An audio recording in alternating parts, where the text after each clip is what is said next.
The day my wife left me for my brother, my dad asked me not to ruin the family. That sentence still bothers me because, at the time, I actually thought he meant, please don't make this worse. I didn't realize he meant, please accept what they did quietly so everyone else can stay comfortable. My wife, Emily, had been my wife for 6 years. My brother, Ryan, had always been my parents' favorite. And somehow, in the space of 1 week, I went from being the dependable son everyone could call when something needed fixing to being the person everyone expected to stay quiet. I'm 34 now. Ryan is 32. Growing up, there was never an official announcement that Ryan was the favorite. Nobody sat me down and said, we love him more. It was just obvious in hundreds of small ways. If Ryan got a new job, Dad took him out for steak. If I got promoted, Mom said, that's nice. Make sure you don't work too much. If Ryan needed help with rent, my parents found a way. If I was struggling, I was told I was responsible enough to figure it out. I didn't resent Ryan for it. At least, I tried not to. Ryan was charming. He could walk into a room and have everyone laughing within 5 minutes. I was quieter. I worked, saved money, paid my bills, and didn't ask for much. My parents saw that as proof I didn't need them. Ryan's problems, somehow, were always emergencies. Mine were character-building exercises. When I met Emily, things changed for the better. She was the first person outside my immediate family who seemed to notice how differently my parents treated us. She never made a big deal about it. One Christmas, after we got home from my parents' house, she said, you know you're allowed to be disappointed, right? I laughed. About what? Your dad giving Ryan a check for $10,000. He needed help with his business. And you? I don't need $10,000. That wasn't my question. I didn't answer. She eventually smiled and changed the subject. That's what I loved about Emily. She didn't try to turn every disagreement into a war. For years, our marriage was good. Not perfect. We argued about money, chores, vacations, and whose turn it was to call the plumber. Normal stuff. But we were a team. At least I thought we were. The first thing that felt strange happened about 8 months before she left. Ryan started coming around our house more often. At first, I didn't think anything of it. He had recently moved back to town after a business deal fell apart. He'd stop by for dinner. Then he'd text Emily about something. Then he'd call her when he needed advice. I remember joking about it one night. You two talk more than I talk to either of you. Emily laughed. Your brother is having a rough time. I know. He needs someone to talk to. I know. She looked at me for a second. Are you jealous? No, I wasn't. Not then. A few months later, Ryan started helping Emily with some renovations we were doing around the house. I worked long hours, and he happened to have more free time. Again, nothing seemed wrong. Then I noticed small things. Emily would put her phone face down when I entered the room. Ryan started calling her Em instead of Emily. Once, I walked into the kitchen and they stopped talking. What? I asked. Nothing, Emily said. Ryan smiled. Just talking about you. I laughed. That's usually dangerous. They both laughed. I remember that moment because later I wondered why I hadn't paid more attention. But when you're married to someone, you don't immediately assume they're betraying you. You give them the benefit of the doubt. At least I did. 3 weeks before everything fell apart, I found a hotel receipt in Emily's car. It was for a hotel about 40 minutes away. 2 nights. I asked her about it. She stared at the receipt for a few seconds. Then she said, I stayed there with Ryan. My stomach dropped. Why? She didn't answer immediately. Finally, she said, we needed to talk. About what? Us. I remember laughing because the alternative was probably yelling. You stayed in a hotel with my brother to talk about our marriage? It wasn't like that. Then what was it like? She started crying. I asked if something had happened. She said no. I asked if she was in love with him. She didn't answer. That was my answer. I left the house that night. I drove around for almost 2 hours before going to a friend's place. The next morning, I called my dad. I didn't tell him everything. I just said, something happened between Emily and Ryan. There was a long silence. Then Dad said, are you sure? Yes. Another silence. Then he said something I'll never forget. Don't do anything you'll regret. I asked him what that meant. He sighed. She's your wife. He's your brother. Everybody's upset right now. Just don't blow up the family. I said, Dad, they're having an affair. He said, I know. I couldn't speak. You knew? I suspected. That hurt more than I expected. Not because my dad had failed to stop it. Because he had apparently known something was happening and had decided the priority was keeping the family looking normal. I asked him where Ryan was. Dad said, at home. I asked him to make Ryan come over. He refused. Not today. That evening, Ryan called me. He sounded nervous. He said, I'm sorry. I said, do you love her? He was quiet. Then he said, yes. I asked him how long. He wouldn't give me an exact answer. That was when I realized I didn't actually know my own brother anymore. The next morning, Emily told me she wanted a divorce. She said she hadn't planned for this to happen. She said she was confused. She said she still cared about me. I listened. Then I asked one question. Are you choosing Ryan? She cried. Yes.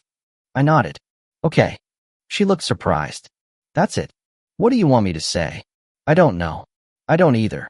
That was the last real conversation we had as husband and wife. 2 weeks later, my parents hosted a family dinner. I almost didn't go. Dad called me twice. He said everyone needed to talk. I thought maybe they wanted to apologize. I was wrong. When I arrived, Ryan was already there. Emily was sitting beside him. I stopped in the doorway. Nobody spoke.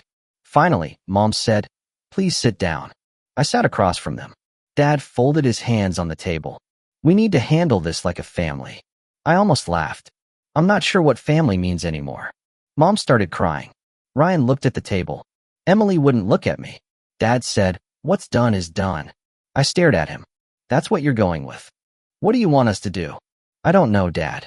Maybe acknowledge that your son betrayed his brother. Ryan finally spoke. I know I hurt you. You did.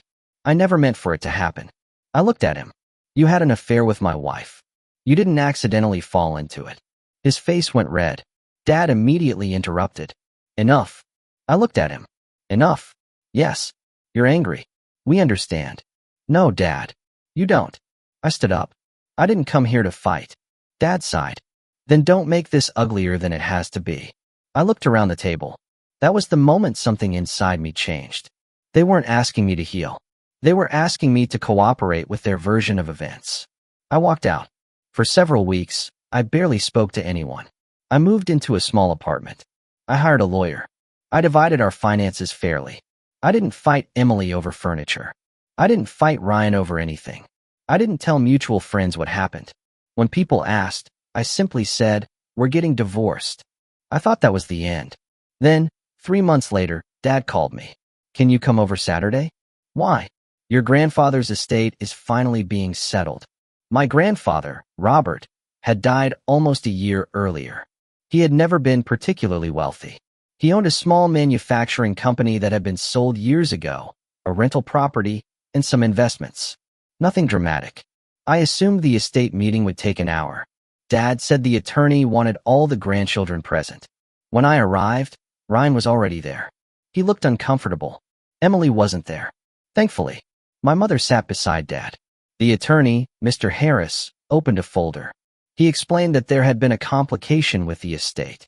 Apparently, my grandfather had updated his estate documents about 18 months before his death. Dad looked confused. Ryan looked bored. Then Mr. Harris said something that made everyone sit up. Your grandfather created a separate trust. Dad frowned. A trust? Yes. He looked at me. I had no idea what he was talking about. Mr. Harris continued. The trust contains ownership interests and investment assets that your grandfather retained through a holding company. Ryan leaned forward. How much? The attorney gave him a strange look. Approximately $1.8 million in assets at the time the trust was established. My mother covered her mouth. Dad said, why didn't we know about this? Mr. Harris calmly answered, because the trust was private. Then he turned toward me. Your grandfather named you as the sole beneficiary. Nobody moved. Ryan stared at me. Dad's expression changed completely. What? Mr. Harris repeated himself. Your grandfather left the trust entirely to your eldest grandson. I felt numb. I wasn't celebrating. I wasn't even thinking about the money. I was thinking about the last conversation I'd had with Grandpa. It had been 6 months before he died. We were sitting on his porch. He asked me how work was going. I told him I was tired. He said, "You're always tired." I laughed. Then he said, "You spend too much time trying to prove you're dependable to people who already know it." I hadn't understood what he meant. Now I did. Dad looked at me. "You knew about this?" "No." Ryan suddenly became angry. "That's not fair." I looked at him. "What isn't fair? He gets everything?" I didn't answer. Mr. Harris spoke calmly.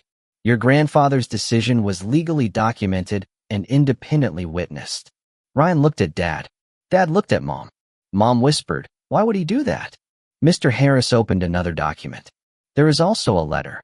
He handed it to me. I recognized Grandpa's handwriting immediately. I read it silently. He wrote that he had watched the family for years. He said he wasn't leaving the trust to me because I was the oldest. He wasn't leaving it because I was more successful. He wasn't leaving it because he loved me more. He said he was leaving it to me because I had consistently demonstrated responsibility without demanding recognition. Then there was one sentence that made me stop. Money should not be used to reward the loudest person in the room. I looked up. Nobody spoke. Then Dad said, "This doesn't change anything." I folded the letter. "No." He seemed relieved. "Good." I looked at him. "It changes how I understand Grandpa." Dad's face tightened. Ryan stood up. "This is unbelievable." I said, "I didn't write the trust." He shook his head. "You always get lucky." That was the first time I actually felt angry. Lucky? I almost laughed. "You got help with college." Silence. "You got help with your first apartment." Silence. "Dad gave you money for your business." Ryan looked away. "And when that failed, nobody asked you to figure it out yourself." Dad interrupted. "We're not doing this." I looked at him. "I'm not doing anything." That was the strange part. I didn't feel victorious. I felt tired. The money didn't repair my marriage. It didn't make Ryan trustworthy. It didn't make my parents suddenly become the parents I'd wanted growing up. But it did something else. It confirmed that someone had seen me. Grandpa had noticed. After the meeting, Dad followed me outside. "Can we talk?" I nodded. He stood beside my car. I handled things badly. I didn't say anything. With Emily and Ryan. Still nothing. He looked embarrassed. I thought if everyone stayed calm, we could get through it. I said, "You weren't protecting the family." He looked at me. "You were protecting the appearance of the family." He nodded slowly. "I know." That was the first honest thing he'd said to me in months. Then he said something I never expected. "I was wrong about you." I looked at him. He continued, "I spent your whole life assuming you were okay because you didn't complain." I swallowed. "You were my son too." "I know." He looked down. "I should have treated you like it." I didn't hug him. I wasn't ready for that. I just said, "Thank you for saying it." A year passed. The divorce became final. Emily married Ryan. I didn't attend the wedding. I didn't cause a scene. I didn't send anyone a message. I simply stayed away. My relationship with my parents changed slowly. Not overnight. My mother started calling me just to talk. Dad stopped comparing me to Ryan. And eventually, he apologized again. This time, I believed him. I also used the trust carefully. I paid off my remaining debts. I bought a modest house. I invested most of the money. I didn't suddenly become flashy. I didn't buy a sports car. I didn't post pictures online. I didn't tell people how much I had. I remembered what Grandpa had written. Money should not be used to reward the loudest person in the room. A few months later, Dad came to my house for dinner. He looked around. "Nice place." "Thanks." He smiled. Then he said, "Your grandfather would have liked this." I smiled. "I think so." Before he left, Dad stood at the door. "I'm proud of you." I froze. Those words were simple, but I'd spent most of my life waiting to hear them. I could have told him how much they meant. Instead, I just said, "Thanks, Dad." After he left, I sat alone in the kitchen for a while. For years, I thought being overlooked meant I had somehow failed. I thought if I worked harder, earned more, became more successful, maybe my family would finally see me. But Grandpa understood something I didn't. You can't build your worth around someone else's approval. My wife chose my brother. My parents chose the easier story. My brother chose what he wanted. And for a while, I thought that meant I had lost. I hadn't. I lost a marriage that wasn't being protected by the person I trusted most. I lost the illusion that my family would always treat me fairly. but I gained something I hadn't known I needed. The freedom to stop auditioning for a place at my own family's table. And strangely enough, once I stopped trying to prove that I deserved to belong, I finally understood what Grandpa had been trying to tell me all those years ago. The people who truly value you don't need you to win a competition for their attention. They notice who you are when nobody is watching. And sometimes, the quiet person everyone underestimated isn't the one who needs to fight for recognition. Sometimes, they're the one who eventually realizes they never needed anyone's permission to know their own worth.